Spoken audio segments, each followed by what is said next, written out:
Olá pessoal, como vocês estão? Animados para mais um bate-papo sobre direito eleitoral?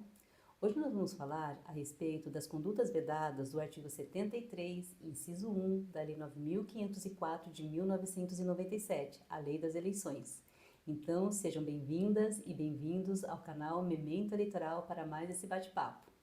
Eu quero falar com vocês sobre as demais condutas vedadas que estão lá nos incisos 2 ao 8º do artigo 73 e nos artigos 74, 75 e 77 da Lei das Eleições. Mas eu vou fazer isso em vídeos separados e futuros. Então, se você não é meu seguidor ou minha seguidora, se inscreve no canal para receber as notificações dos vídeos futuros e não perder os vídeos sobre as demais condutas vedadas. E se você não sabe nada a meu respeito, meu nome é Alessandra Antunes, eu sou servidora da Justiça Eleitoral do Estado de São Paulo e estou aqui para compartilhar com você um pouco dos meus conhecimentos sobre direito eleitoral. Então vamos lá? Eu vou rodar uma vinheta e logo depois a gente começa a falar a respeito das condutas vedadas do artigo 73, inciso 1 da Lei das Eleições. Vamos começar, pessoal, fazendo a leitura do dispositivo legal.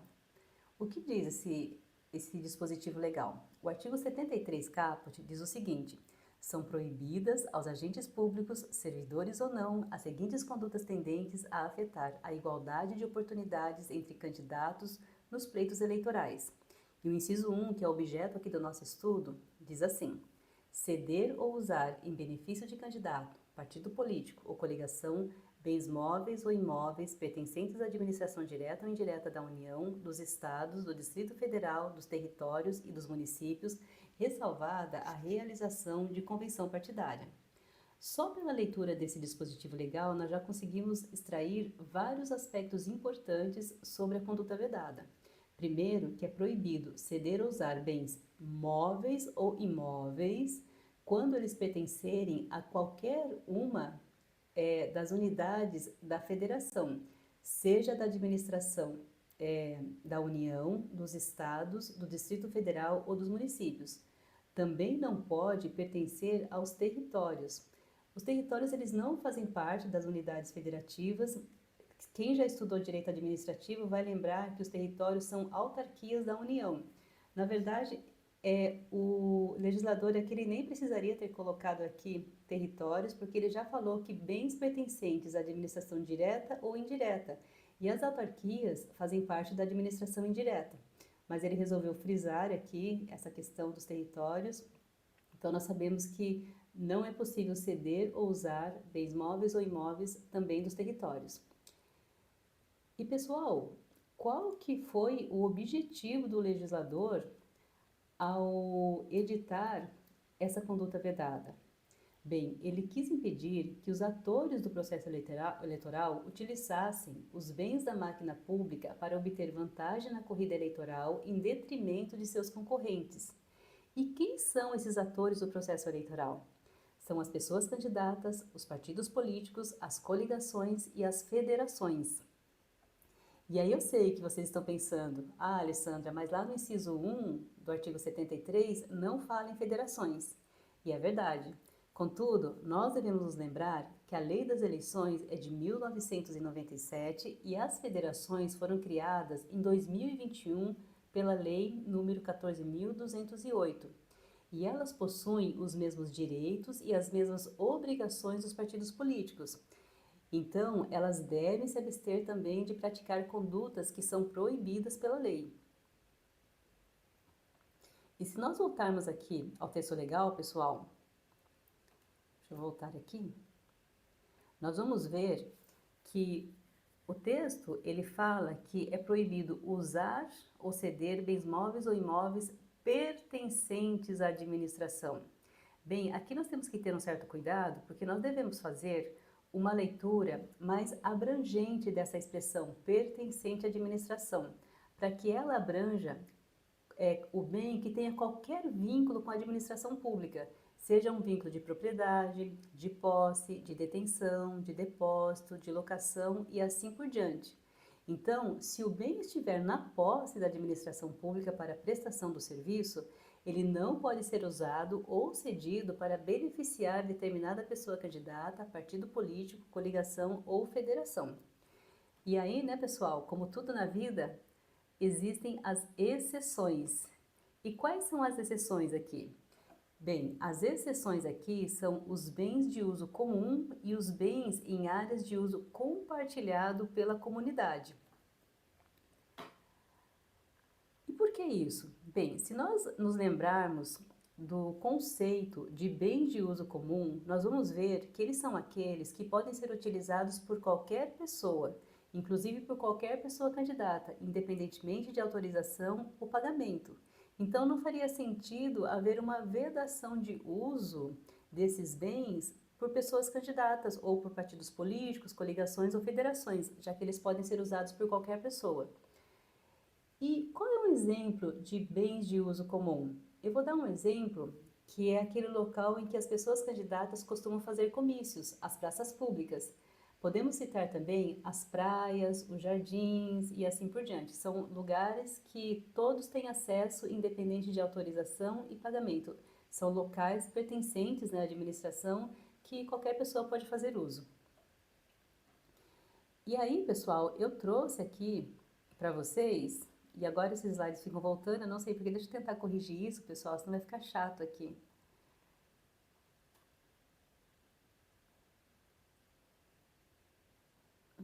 Vamos ver se dá certo aqui. Eu trouxe aqui para vocês duas jurisprudências que falam exatamente sobre isso. A primeira está aqui na tela para vocês, que diz o seguinte: é pacífico o entendimento de que a vedação legal ao uso ou cessão de bem público em benefício de candidato, partido político ou coligação não alcança os bens de uso comum. E a segunda jurisprudência, que também já está aí para vocês, diz assim: o local da realização do evento em questão é a área de uso compartilhado com a comunidade, onde inclusive ocorreu a festa do peão de boiadeiro, não caracterizando a sua sessão nenhum favorecimento por agente público ou instituição a determinado candidato em desfavor das demais. Registre-se ainda que referido espaço poderia ter sido utilizado por qualquer candidato, observadas as formalidades de praxe, o que em si já retira da sessão o caráter de privilégio e desequilíbrio de forças entre os partícipes do certame eleitoral. Só que como tudo na vida, né, pessoal, existem as exceções. E aqui, quais são as exceções? Na verdade, nesse caso, será a exceção da exceção, porque nós vimos que é proibido o uso de bem público, o uso ou a cessão de bem público pertencentes à administração, à pessoa candidata, partido político, coligação ou federação. Mas nós vimos que é exceção a essa regra os bens de uso comum e os bens compartilhados pela comunidade. Contudo, essa exceção, ela também tem uma exceção, que é quando esses bens eles são usados exclusivamente por alguma pessoa candidata, partido político, coligação ou federação ou cedido a eles, em prejuízo das demais pessoas candidatas que não poderão usar esses bens para competir nas eleições. Se isso acontecer, fica configurada a conduta vedada e os beneficiados poderão ser punidos por isso. Ou seja, quando o bem de uso comum ou compartilhado pela comunidade é usado exclusivamente para beneficiar algum dos atores do processo eleitoral, aí incide a proibição de uso desses locais. Vamos falar agora, pessoal, um pouquinho não, bastante, de jurisprudência. O que vocês acham? Será que a mera captação de imagem de bem público caracteriza a conduta vedada do inciso 1 do artigo 73 da Lei das Eleições? Bem, o TSE ele já se manifestou sobre isso e ele disse o seguinte, que a utilização de bens públicos como cenário para a propaganda eleitoral é lícita, desde que sejam observados os seguintes alguns requisitos. E quais são esses requisitos? Bem, o local das filmagens ele deve ser de livre acesso a qualquer pessoa e assim a qualquer pessoa candidata.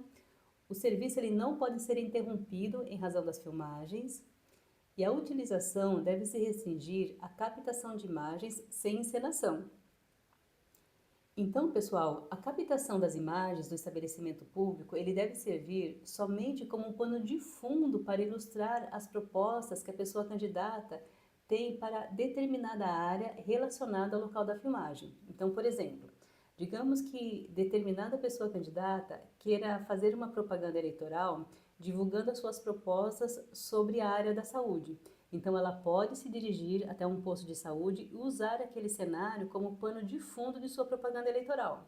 Contudo, essa pessoa candidata não pode identificar o estabelecimento que está sendo filmado. Então, somente aquele cenário pode ser identificado. E aí, continuando a falar a respeito de jurisprudência, nós sabemos, pessoal, que o presidente da República, os governadores e alguns prefeitos, principalmente nas capitais, eles podem morar em residências oficiais durante o período do mandato. Mas será que eles podem usar a residência oficial para a transmissão de live eleitoral quando forem candidatos à reeleição? Essa questão também já foi debatida pelo TSE, e eu não sei o que está acontecendo com esses slides hoje, que ele está querendo correr, acho que ele está com pressa, né, gente? Mas vamos continuar discutindo a respeito da possibilidade de gravação de live em residência oficial. Bem, o TSE disse que é lícito a pessoa ocupante de cargo de prefeito, governador e presidente da República fazer uso de cômodo de residência oficial para a realização e transmissão de lives.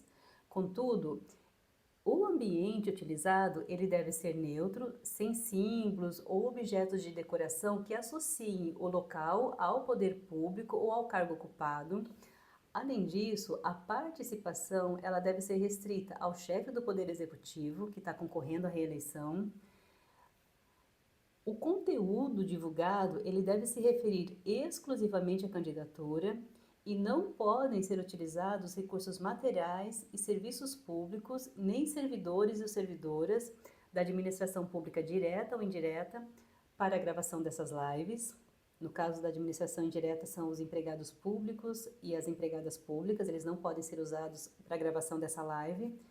E todos os gastos despendidos para a realização da live eleitoral devem ser registrados na prestação de contas da pessoa que está realizando essa live. Então, esses são os requisitos. E aí, nós temos aqui que, quando não houver a observância desses requisitos, a regra de proibição do uso de bens públicos será aplicada a essas lives eleitorais. E para finalizar aqui, pessoal, vamos falar a respeito das exceções ao uso ou, na verdade, as exceções à proibição de uso ou cessão de bem público. Nós temos algumas exceções aqui e a primeira delas, ela está já descrita lá no artigo, no dispositivo que trata da vedação legal. Se a gente voltar aqui, deixa eu ver se eu consigo voltar um pouquinho mais rápido aqui. A gente vai ver que logo no final, o próprio dispositivo legal faz uma ressalva, que é ressalvada a realização de convenção partidária. Então, as convenções partidárias, elas podem se realizar em prédios públicos, não existe proibição para isso. Além disso, é lícita a veiculação de propaganda eleitoral no âmbito do Poder Legislativo a critério da mesa diretora. Isso é o que está lá no artigo 37, parágrafo 3º da Lei 9.504 de 1997. Também o presidente da República poderá usar transporte oficial para realizar os atos de sua campanha. Contudo, aqui, as despesas deverão ser custeadas pelo partido político. E, por fim, a última exceção aqui de proibição de uso ou cessão de bem público é que o presidente, o governador, prefeito e seus respectivos vices, candidatos à reeleição, eles poderão usar a residência oficial para a realização de contatos, de encontros e reuniões pertinentes à campanha eleitoral. Contudo, aqui deve haver um cuidado, porque esses atos, eles não podem ter caráter público, eles devem ter atos restritos. E é isso, pessoal. Com isso, a gente encerra aqui esse vídeo sobre as condutas vedadas do artigo 73, inciso 1 da Lei 9.504. Espero que vocês tenham gostado do vídeo e, se gostaram, curtam, compartilhem, inscrevam-se no canal E é isso, muito obrigada por terem ficado até aqui. Tudo de bom para vocês e até mais. Tchau, tchau.